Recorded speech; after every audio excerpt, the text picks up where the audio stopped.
Hello guys, in this video I will show you how to convert Microsoft Word document into PDF. We will open this document. Here is random text.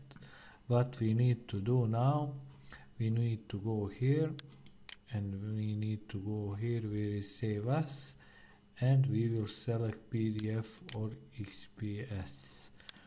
We will save it on the desktop. Click on the publish, and here we go. It is PDF document.